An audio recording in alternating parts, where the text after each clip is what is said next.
नमस्कार दोस्तों, मैं आपका दोस्तों सका में जुबानी। और सवाल ये उठता है कि अभी मार्केट में पैसे डालना ठीक है। जैसा कि आज आपने देखा है कि मिड कैप और स्मॉल कैप में काफी दबाव बना हुआ है। ये दबाव किस लिए बना हुआ, क्योंकि देखो काफी हद तक आपकी निफ्टी, आपकी लार्ज कैप कंपनियां करेक्ट हो चुकी हैं, लेकिन मिड कैप और स्मॉल कैप में दबाव इसलिए बन रहा है कि कहीं ना कहीं एक तो ये है कि अब एक प्रेशर बिल्टअप करा जाए जो कि रिटेलर्स के ऊपर। पहली बात तो ये है। दूसरी बात क्या है कि कुछ आंकड़े में रखता हूं, उसके बाद में इसको फिर डिस्कस करेंगे। सबसे पहली बात तो एक बात बताऊं कि आपका जो आंकड़ा है कुछ सीपीआई का जो आने वाला है, हमारे यहाँ का भी महंगाई का आंकड़ा आने वाला है और अमेरिका का भी महंगाई का आंकड़े आने वाला है। इसको आपको भूलना नहीं चाहिए, ये भी उसी लिए संबंधित है, ठीक है ना। उसके बाद में ये भी देखेंगे निफ्टी का आंकड़ा कहाँ कहाँ जा सकता है, और बड़ी अच्छी चर्चा है, इसलिए मैं इसको रात में अपडेट कर रहा हूँ आपको मैं, ठीक है।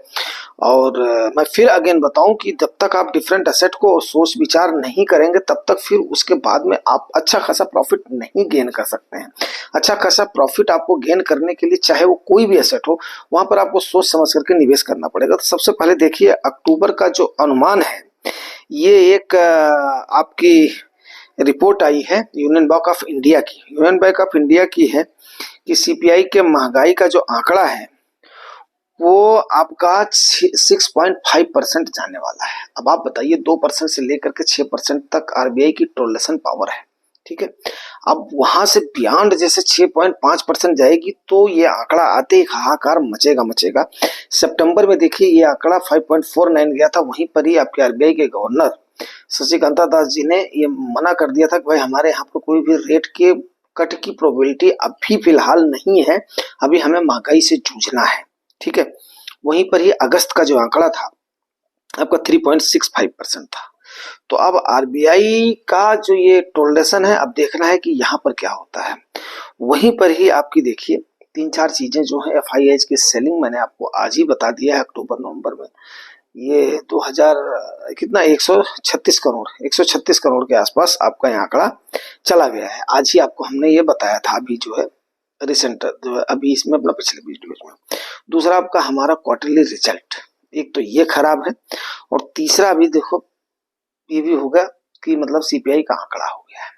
तो चाहे अमेरिका के ट्रंप जीते, चाहे अमेरिका का रिजल्ट अच्छा है, हमें अपने आप से तो जूझना तो पड़ेगा ही। बोलते हैं ना, हम दुनिया से लड़ लेते हैं लेकिन अपनों से हार जाते हैं। अपनों से हारने का मतलब क्या है कि हमारे यहाँ का जो सिस्टम है ना कुछ, अब इस सिस्टम की वजह से अभी हमारे यहाँ पर ये चीजें आ रही है कि एक साथ हमारे ऊपर एक मुसीबत छूटती नहीं कि दूसरी मुसीबत मार्केट के ऊपर आ जा रही है। तो सेंटीमेंट कहाँ से पॉजिटिव होगा आप बताइए। दूसरी बात क्या है कि आप ये देख लीजिए कि चाइना का जो स्टिमुलस का पैकेज आया है 1.18 करोड़ का। अब ये हम लोगों को एक महीने पहले से पता था कि हाँ ठीक है वहां का आंकड़ा आ रहा है। अब हमें पता था तो कम से कम ये एफआईआई को अच्छा खासा पता रहा होगा। एफआईआई ने बढ़िया पोजीशन वहां पर बना ली होंगी, क्योंकि वहां उनकी मार्केट आज के टाइम पर काफी अट्रैक्टिव मार्केट है। और आप लोगों ने इसको देखा भी है कि वहां का जो वैल्यूएशन है वो भी करेक्ट है, और वो पैकेज पर पैकेज अनाउंस करते जा रहे हैं। तो जिसकी वजह से क्या है कि हमारे भारतीय मार्केट पर, अब एशिया में हमारी इमर्जिंग मार्केट तो हमारी मार्केट है, सबसे तगड़ी मार्केट एशिया की हमारी मार्केट है। तो यहाँ पर क्या है कि हमारे ऊपर दबाव और बनता जा रहा है। अब अभी सवाल ये उठ जाता है, जैसा कि आप सब्जेक्ट डाल रहे हो, देख रहे हो कि क्या मार्केट में पैसे डालना उचित है। तो मैं दो तीन एजेंसीज हैं उनकी, अमेरिकन एजेंसी जेफरीज, उसकी मैं बताऊं कि उन्होंने किया है कि 2030 तक हमारी जो इंडियन मार्केट की टोटल वैल्यू है, जो आज के टाइम पर 5 ट्रिलियन को अभी हमने सेलिब्रेट करा था, आप लोगों ने देखा था, अभी ये आपकी इंक्रीज हो करके 2030 तक 10 ट्रिलियन डॉलर जस्ट डबल हो जाएगी। डबल हो जाएगी तो आपके फंड्स उसके बाद में कितना परफॉर्म करेंगे आप उस चीज को समझ सकते हैं। तो मेरा ये कहने का मतलब है कि भाई देखो पैसा आपका है, पैसा आपका है, रिस्क आपका है, मैनेज आपने करना है, कमाई आपने करनी है। अब आपने डालना है नहीं डालना ये डिसाइड आपने करना है। मेन बात क्या होता है कि हमने सिर्फ आपको ये तथ्य दिखा देना है, फैक्ट दिखा देना है, इंफॉर्मेशन आप तक पहुंचा देना है। नॉलेज आपके फंड मैनेजर के पास है, कैसे आपके पैसे को मैनेज करना है और कैसे आपके पैसे को नहीं मैनेज करना आपके फंड मैनेजर पास है, ठीक है ना। और हमने भी अपने आप को बड़े अच्छे से मैनेज करा हुआ है, हर क्लास में हर असेट में मैनेज करा हुआ है, और परम पिता परमात्मा का शुक्र है और आप लोगों का सहयोग है कि अभी तक तो कोई ऐसा नुकसान नहीं आया है, और ना ही आने वाले समय पर इक्विटी में भी दिखने की संभावना है। ठीक है ना। तो अब आगे बढ़ते हैं, ठीक है। वहीं पर ही गोल्डमैन सैक्स की जो रिपोर्ट है, इनकी रिपोर्ट थोड़ी सी होपलेस करने वाली भी है, और आने वाले समय पर सिंड्रोज भी दिखाई दे रहे हैं कि 2030 तक आपका इनके मुताबिक, ठीक है, ये आपका 27,000 तक आपका सेंसेक्स जाएगा। तो अभी ये 24,000 के आसपास है, तो 3,000 समझ लो पॉइंट ही जाएगा। तो 10% टोटल मिला करके आपके ग्रोथ होने की संभावना यहां से आपकी दिखाई दे रही है। अब आपको डिसाइड करना है, पैसा आप डालेंगे नहीं डालेंगे, आपने सोचना, रिपोर्ट देना हमारा काम है। वहीं पर जेफरीज का भी ये आंकड़ा सेम ही आया था, 10% के आसपास। उन्होंने सीधे बोला था कि हमारे अनुसार ये इनकी मार्केट जो है ना 2025 और अभी मिलाकर के कंसोलिडेशन वगैरह मिलाकर 10% तो रिटर्न दे ही देगी, 12 का अचीव कर पाना थोड़ा मुश्किल हो रहा है। आगे देख लेते हैं, जापान की न्यूमोरा जो एजेंसी है, उसने ये सबसे बढ़िया पावर और आपका ट्रांसमिशन सिस्टम, इस पर 2 पर उसने बहुत ही बुलिश रहने की सलाह दी है। बोला कि जो अपर क्लास में बिजली की मांग थी, मिडिल क्लास में जो मांग बढ़ी है वो तो बड़ी है बिजली की, लोअर क्लास में भी इंडिया की बिजली की काफी मांग बढ़ रही है। लोअर क्लास में मांग बढ़ रही मतलब क्या है कि हमारी प्रोडक्टिविटी जो है ना काफी हद तक स्ट्रांग हो रही है। ये बात सोचने वाली है। तो आने वाले समय पर हमने इंतजार करना है और देखना है। पहली बात तो होल्ड बाई हमने कर लिया, तो होल्ड करने की तो हमारी कैपेसिटी होनी चाहिए। ये बात मैं आप लोगों को बार बार बोलता हूँ, इसीलिए मैं आपको बार बार 100 - का फार्मूला लेने की कोशिश करता हूँ। ऊपर से जब आपको रिस्क, मैक्सिमाइज रिस्क तभी लेना है जब आपको या तो लेस अमाउंट आपका है तब आप लीजिए, या आप अपने आप को स्टेब्लिश कर लीजिए फिर आप लीजिए। यह जो अभी प्रेजेंट का सिनेरियो चल रहा है, अभी एफआईएच की जिस प्रकार से मतलब सेलिंग चल रही है, यहाँ पर आपको प्रेशर तो आ रहा होगा, मैं मानता हूँ प्रेशर तो आ रहा होगा, इसमें कोई भी संदेह नहीं है। प्रेशर हर किसी को आता है, लेकिन इस प्रेशर को झेलना वही जाकर के आपको ताकतवर बनाएगा। किसमें? आपकी जेब को ताकतवर बनाएगा, आपकी पॉकेट को ताकतवर बनाएगा। और सबसे बड़ी बात बताऊं यार कि इक्विटी जो है ना, अब इसमें लिक्विडिटी बड़ी आसान है। एक बार आपने जमीन ले लिया, वहां पर रुक गए, एफडी कर दिया, वहां पर आप रुक गए। लेकिन इसमें क्या है, आपको जरूरत पड़ी टक से आपने तुरंत निकाल दिया, चाहे वो घाटे में हो, इसमें हो, पौने में।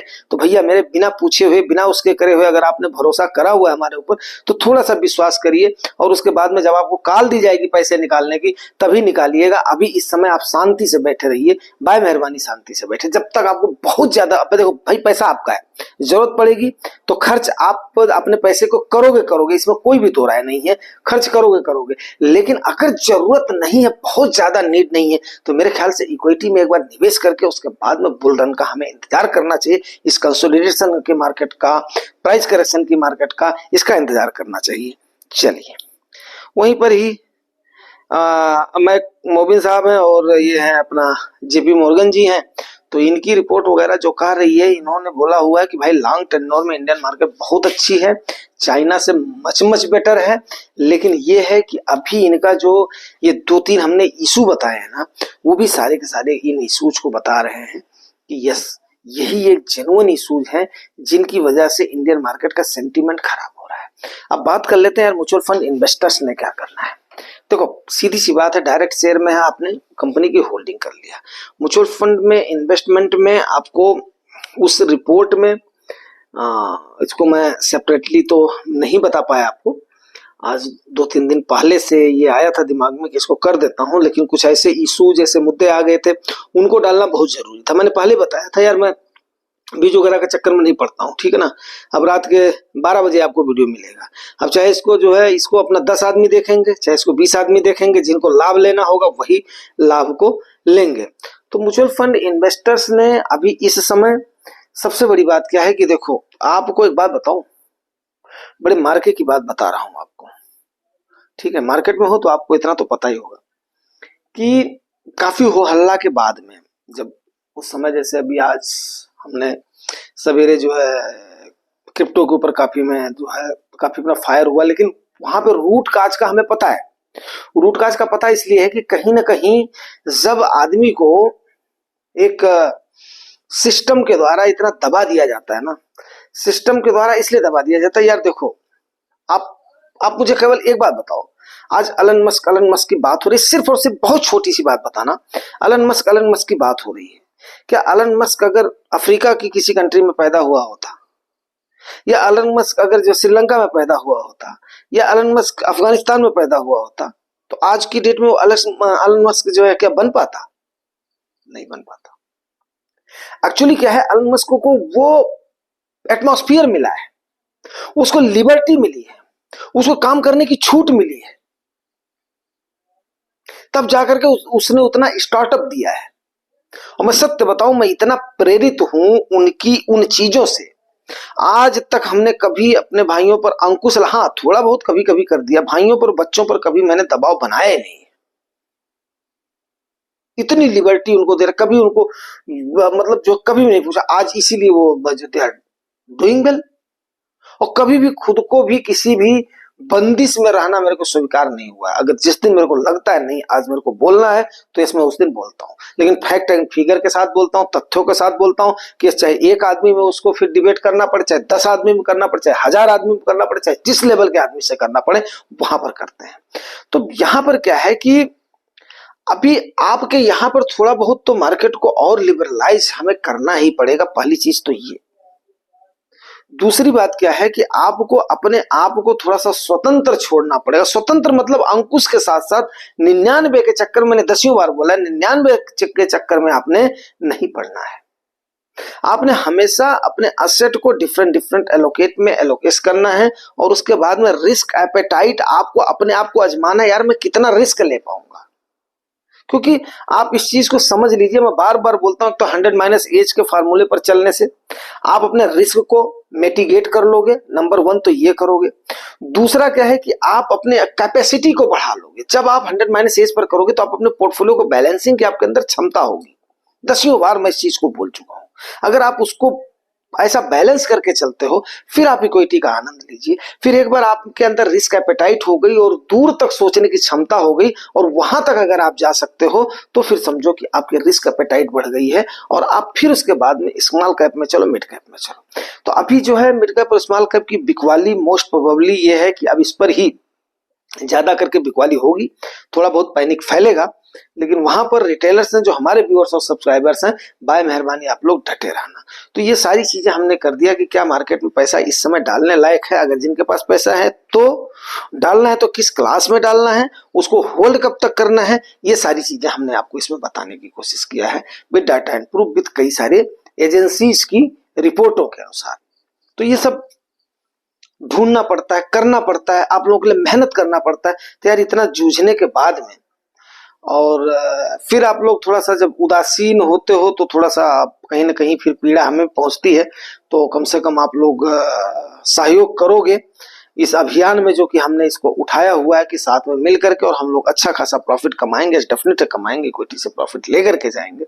और सो भाई मैं आपसे इक्विटी की, रियल एस्टेट की, गोल्ड की, गवर्नमेंट सिक्योरिटीज की, ये सारी बातें करता हूं जहां पे बहुत ज्यादा रिस्क है, जहां पे आप नहीं समझ, मतलब जो मैं समझता हूं कि आप वहां तक अभी आप जब इक्विटी में ही आप लोग अभी अपना घबरा जा रहे हो, तो सो भाई मतलब जो है यहाँ तक अगर हम लोग निवेश करते हैं, क्योंकि इंडियन मार्केट काफी अच्छी है, और यहाँ पर जो निवेश करके उसके बाद में ज्यादा लाभ लेते हैं। Thank you very much.